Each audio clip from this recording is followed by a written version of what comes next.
I'm joined now in studio by House Minority Leader Hakeem Jeffries. Good to see you, Leader Jeffries. We have learned this morning that you will be meeting with Donald Trump on Monday with Mike Johnson, Leader Schumer, Leader Thune. How did that meeting come about? Well, Leader Schumer and I initially requested a meeting last Saturday. Donald Trump agreed to the meeting, and then a few days later abruptly canceled it.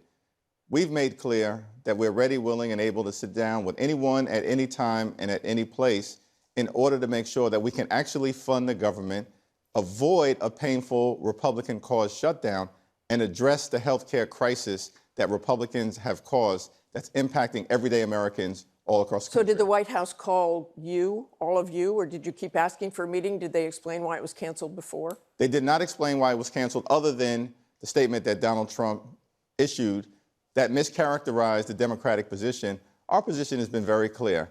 Cancel the cuts, lower the costs, save health care so we can address the issues that really matter to the American people in an environment where the cost of living is too high, where the quality of life of everyday Americans has been undermined consistently since January 20th. Speaker Mike Johnson reached out to me yesterday, indicated that there had been a conversation between Republican leaders and the president, and as a result, the meeting is back on. I know you haven't had any formal meetings with President Trump. You were around him during inauguration and obviously met him. What are your expectations from this meeting, and can you compromise? Well, Donald Trump has taken a go-it-alone approach from the very beginning of this Congress, and unfortunately, my colleagues on the Republican side of the aisle have behaved not as a separate and co-equal branch of government and a check and balance on an out-of-control executive branch, but as a consistent rubber stamp for Donald Trump's extreme agenda. Our view going into the meeting is that we want to find bipartisan common ground to find a spending agreement that avoids a government shutdown and actually meets the needs of the American people in terms of their health, their safety, and their economic well-being. If I had to mark this day, do you believe that there will be a government shutdown? They need Democratic votes. Well, it's my hope that we'll avoid one. At the end of the day, Republicans do control the House, the Senate, and the presidency. And what we've seen consistently, including with the passage— But they need Democratic votes. Well, certainly, any enlightened agreement, at the end of the day, any sustainable agreement should always be bipartisan in nature, and that's been our position. It's also been our position, quite clearly, that we've got to address this Republican health care crisis. Think about this. The largest cut to Medicaid in American history, a potential $536 billion cut to Medicare if Congress doesn't act by the end of the year. And if we don't extend the Affordable Care Act tax credits, more than 20 million Americans are going to experience dramatically increased premiums, copays, and deductibles in an environment where the cost of living in America is already too high. You just said they don't expire till the end of the year. We know they don't expire till the end of the year. So why not approve this and just get 7 more weeks to negotiate? Well, because notices are going to go out in a matter of days, and it's going to be a shock to the system of everyday Americans who are already struggling to get by. Life is already too expensive. People are already living paycheck to paycheck. And we're talking about— So today you could say, you know, let's compromise, and those notices wouldn't go out, right? Well, we actually need to enact legislation to ensure that the Affordable Care Act tax credits are extended.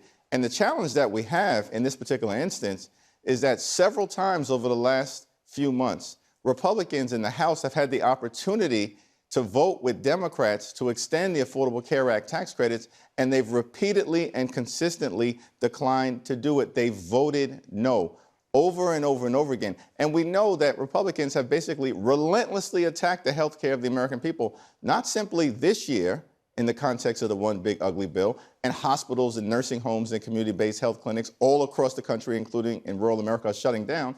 But they've been after the Affordable Care Act since 2010. They are obsessed with canceling the health care of the American people. We actually are working to save the health care of the American people. Let me talk about the American people. I want to play what you were saying back in December after then President-elect Trump came out against the bill Congress was working to pass to keep the government open. This is what you said would be the result of a shutdown. Families will be hurt. Farmers will be hurt. Border security and Border Patrol agents will not be paid. TSA agents will not be paid.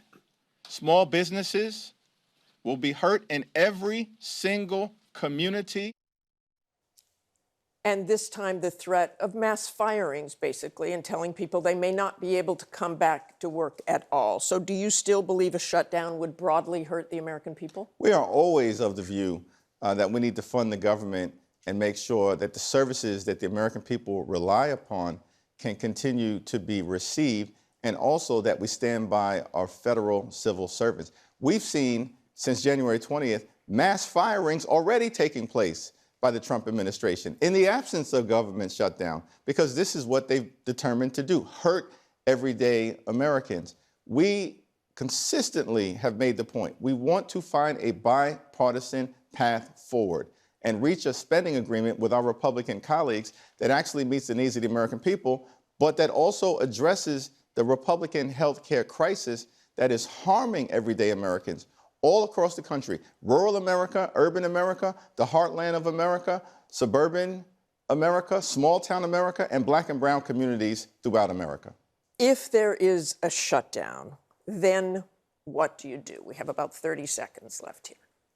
Well, we've seen during the Trump administration, the first time around, a 35-day government shutdown. That was way too long.